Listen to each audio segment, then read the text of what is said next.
Welcome back. If you are joining us on this episode, but you'd like to start from the beginning of Corbie's 2023 interview, just check out the description box below and click the link that will take you to the beginning. And don't forget to subscribe to my Substack for my weekly Sunday newsletter called This Week in the Sky, where I let you all know what's coming up astrologically for the next week, any retrogrades, direct motion, full moons, new moons, unique transits, and I also offer a tarot reading for all of you for the week ahead. So I hope to see you there. And now for part 4 of Corbie's 2023 interview.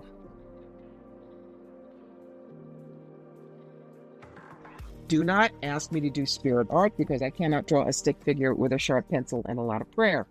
I don't do pendulum work because I have a slight benign tremor in one hand. I can't be sure if what I'm getting is the hand or real. So don't let people tell you you have to learn everything. You find what you love. Okay? An artist may love working in acrylics. He doesn't have to be a sculptor just because other artists are sculptors. Okay. I love that. If I could have heard that a long time ago, I think I would have felt a lot less intimidated by moving into the psychic arts, because you think you're supposed to be this sort of catch-all. I'm supposed to be able to do everything, because if I'm psychic, everything's supposed to flow through me. And it's like, well, I mean, I'm also human, and I also like, going out and getting a drink and having some food. I also like all these other things. So why would I want to transform into something that is only this massive channel anyway? I know. I'm pulling when somebody is a rookie. I always recommend this book. It's backwards. I love that book, Opening to Channel. I love that book. Sanaya Roman and Dwayne Packer. So That's how I learned. It is really great for boot camp. Yeah. Teaching you how to ground, center, and shield and be safe. Yes. Opening to Channel was the first time that I was like, oh, there's like you can do a thing. Like you have like step 1, step 2, step 3. And it was the first time. Yeah, it was the first time that like I realized, oh, so if I can't hold an image in my mind for longer than 30 seconds, that's my first exercise. Okay, cool. Like, and so you just start, then, you can find, it's so easy to find stuff on YouTube now. There's so many amazing guided meditations on there that will help you increase your imagination. Like for me, my, being a theater actress, I loved history. My mom's a religion teacher, it's all about how easily you can tell a story or convey what's going on inside, because that's the thing. It's like nobody can see what is going on inside of you. And the more you can imagine, like I grew up in a kind of a traumatizing home. And so my imagination got shut down for a long time. And I thought clairsentience was my strongest ability. And I think it is because I could kind of sense danger. I could sense shifting energies, or I could, when you grow up in like a, anything can happen kind of household, you just you're able to feel it before it happens. But once I started bringing back my imagination, and I started, practicing with mediumship, that kind of charade thing started happening. I would see scenes, like I would literally see what they wanted me to tell somebody. I thought it was supposed to be symbols, and so I'd try to say symbols, and they're like, no, I'd be like, I don't know, I see John Lennon, but they were trying to tell me John. And the person's like, I don't know if you like John Lennon, but his name's John. And I'm like, wait, okay, wait. and you have to kind of figure it out for yourself. But Opening to Channel gets you to control it a little bit more, so you can hold it longer, I feel, and then you can have a longer time to translate it. That just gave me so much validation. I appreciate that you brought up Open to Channel. Thank you. And just to know, sometimes, I mean, that's the other thing with younger psychics. We just think we're supposed to have a lightning bolt flash, and now we're psychic. Oh God, no. It's like, and if you aren't, then you again. That's okay. A book. One of the best things about a true professional intuitive is they will send you elsewhere for more information. I have a card with about 14 books that are my go-tos. Everything from Psychic Protection by Ted Andrews to Stumbling Toward Enlightenment by Jerry Larkin to Your Soul's Plan and Your Soul's Gift to my books to Radical Self-Forgiveness. These are all things that will help the rookies settle within themselves. I love that because that actually was one of my, I have to be able to send you somewhere that I can't, something that I can't maybe give you because I can see that there's this, maybe a trauma or maybe a this or maybe a that, but I'm not the person, I'm not a therapist. I'm not, there's just so much material out there. Why would you, why reinvent the wheel? Why do it? Perfect example. A lot of people come to me for help. Well, I can give you a little bit, but if it's a serious thing, it's not my wheelhouse. But I send you to Stacy Wells. I've known Stacy for a quarter century. I introduced her to Rob. We're both in Rob's books. She is the best medical intuitive in the U.S. She can see into your DNA. She has seen brain tumors people have missed. She saw my cancer before the doctors did. She rocks. So for that, I will send you over there. You have a career question? That's my wheelhouse, and we will go deep. I love that. That is probably one of the most ethical things I've heard someone say, and I not only completely agree, but I'm glad that was my intuition, and that is somebody like you also, firmly believes that what you're good at is great and what other people are good at is great. And you know who to reference and you know who to send people to, and you know what you have to offer. That's humility. You cannot be afraid, oh my God, I won't make enough money. There are 8 billion people in the world and I can't read them all. We need more intuitives. We do. There's enough for all of us.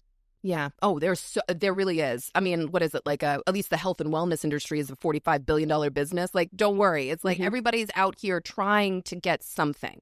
And if you feel like you have it, if you have something that you want to offer the world, then there's plenty of room for you. Plenty.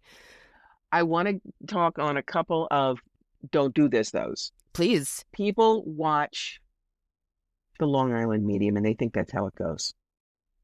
Someone's feeling up a cantaloupe in Wegmans and she walks over and says, your Aunt Dora says you have a bald tire in the back. You're going to die in a week if you don't get it fixed. Just telling you, and walks away. This is bullshit. Number one, her PR team goes out and looks at all the Wegmans on Long Island, picks one. Then they interview people and have them sign legal model releases, and then they rehearse it 6 times. But rookies see this and think that's how it's supposed to be, which is why people are scared of us. And no, you don't. And even people who can do healing. I mean, it's an 11-hour day psychic fair. My neck hurts. I'm doing this. Little dancing raccoon comes over and goes, I know Reiki. And she's like this. I said, no, thank you. Really? I can do this. I'd prefer you not. Let me just back off. Not very love and light, are you? Well, you didn't listen. That's what you have to do. If you want respect, boundaries. You respect the boundaries of the people you're working with, because the idea that we don't is why we are attacked. They call us Satanists. They call us leeches and vampires. No. Yeah.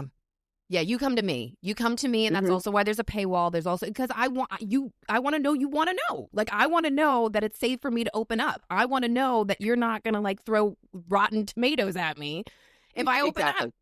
Like, because we're being just as vulnerable. We're sitting with and especially since, with therapy, you're going to see that person for months on end. So it could take you 2, 3, 4 months to get to the thing that's really bothering you. With a reading, it's immediate. Like, this stuff's going on. Then sometimes the tears start coming. Sometimes and you've got to be able to hold it. You've got to be able to stay. You can't. The compassion has got to be the channel, not the human interaction. It's like there's much that you've got to be able to control. And like, if you think that the Long Island Medium is your example, exactly. It's just like, you're never going to get there because, one, you're feeding into the boundarylessness of the situation, which is not okay. Right. And two, that is just so far away from what I feel people really need. Like, they don't necessarily need you coming up while you're looking at a cantaloupe. Yeah. Like, that's not what they need. Like, they need to find you. And that's the whole magic of it too, is that they found you through a reference, or they found you through the website, or they found you through, and then there's a contract. Ready to hear what karma. You have to say. That's right. Absolutely. Okay, so there's a longer question here. So I haven't had I haven't had a reading with you yet because I've been looking through I loved that you have so many different ones on there. I was like, People need different things. Yeah. And like some were like 5 minutes, 15 minutes, 30 minutes, That's right. 1 hour. I downsell myself. I'm fast, baby. If you have a question that I can answer in 5 minutes, don't buy a half an hour. Yes, exactly. Take that money and go buy an air fryer. I love that. I love that. So how did you, okay, so is this just your straightforwardness, your, speed, right? Is that just developed over time, or is that something like a block that you lifted and you were like, somehow I'm just super fast? Is that just like a lot of time it's like going to the gym effort? 5 days a week. Got it. Okay. I love it. And when I choose a deck, an oracle deck, it calls me. Usually it's the artwork. And then the deck will tell me what they want to be used for. For instance, this deck is by John Gray, the guy who wrote Men Are From Mars, Women Are From Venus. And that is specific for karma and relationships. This is the Fairies Oracle by Jessica Macbeth wrote the book, and Brian Froud did the artwork. These are not your ootsy cutesy fairies. These guys march inside your head, rip up the floor tiles, and give you homework. This is for serious, definitely look like it. Questions. Right. This is the energy oracle. This is for storyboarding. This is how I think your life is going to go in the next 12 months. When people really, really need compassion, it's my deck with Ganesh. And it's very funny. Not everybody knows who Ganesh is when they come to the fair. He's the Hindu god of Lord Bobsticles and very beloved in India. The elephant. Everybody's one. But when they kind of go, I say, okay, here's your equivalent.